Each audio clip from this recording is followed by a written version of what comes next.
ইনকিলাব মঞ্চের মুখপাত্র শরীফ ওসমান হাদী হত্যাকাণ্ডকে এক অত্যন্ত ভয়াবহ ঘটনা বলে অভিহিত করেছে আন্তর্জাতিক মানবাধিকার সংস্থা হিউম্যান রাইটস ওয়াচ।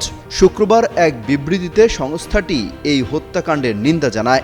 সংস্থার এশিয়া অঞ্চলের উপপরিচালক বলেন, ওসমান হাদীর হত্যাকাণ্ড খুবই ভয়াবহ।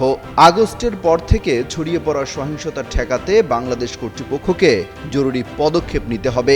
সেই সাথে আগামী ফেব্রুয়ারিতে অনুষ্ঠিত হতে যাওয়া অবাধ, সুষ্ঠু ও গ্রহণযোগ্যমূলক নির্বাচন নিশ্চিত করার পরিবেশ তৈরি করতে হবে। তিনি আরো বলেন, প্রথম আলো ডেইলি স্টারের কার্যালয়ে হামলা মত প্রকাশের স্বাধীনতার উপর ভয়াবহ আঘাত। সামাজিক যোগাযোগ মাধ্যম সহ বিভিন্ন জায়গায় কিছু রাজনৈতিক পক্ষের সহিংসতায় উস্কানি এমন এক পরিবেশ তৈরি করছে যেখানে সাংবাদিক, রাজনৈতিক ও সামাজিক কর্মী, শিল্পী ও গায়ক গায়িকারা ইচ্ছাকৃতভাবে ঝুঁকির মুখে পড়ছেন। বিবৃতিতে হিউম্যান রাইটস ওয়াচ বাংলাদেশ সরকারকে গণতন্ত্র পুনঃপ্রতিষ্ঠা ও মানবাধিকারের প্রতি শ্রদ্ধা ফেরানোর আহ্বান জানিয়েছে।